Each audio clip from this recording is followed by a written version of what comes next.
What's up, guys? Welcome back to the Educated Barfly. Today I'm going to do another one of those weird little cocktails from Ted Saucier's 1951 book, Bottoms Up. This one's super simple. There's not a lot to say about it other than that it's amazing and you should drink it. So I'm just going to get into it.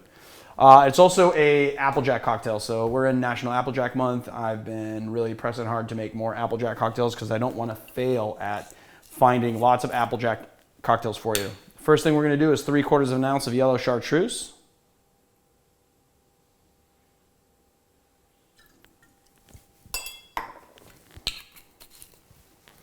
3/4 of an ounce of Arkansas Black Applejack.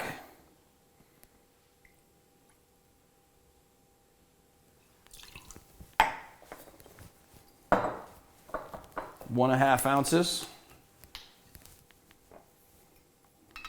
of Old Overholt Rye Whiskey. And as you can see, I am building this straight in the glass because it is an old-fashioned style and we can. I mean, you could, I guess, make it in a stirring glass and then pour it over ice. But to tell the truth, what's the point of that? It's just you're adding the extra step. Might as well just do this. Chill it straight in the glass and then enjoy it.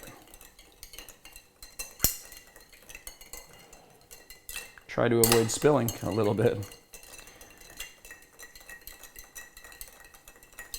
Now we pulled this ice straight out of the freezer, so it's going to take a little while longer to properly dilute and chill this cocktail down to temp, but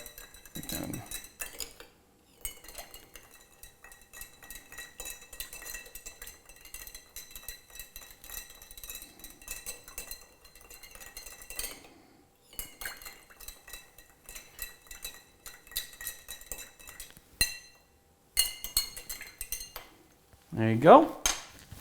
And then just a little orange twist. Rub that around.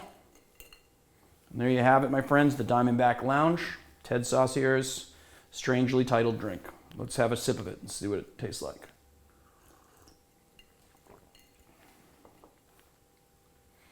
Yellow Chartreuse straight up front, followed by the Applejack, and the rye gives it a nice spicy kick. This is a very boozy drink.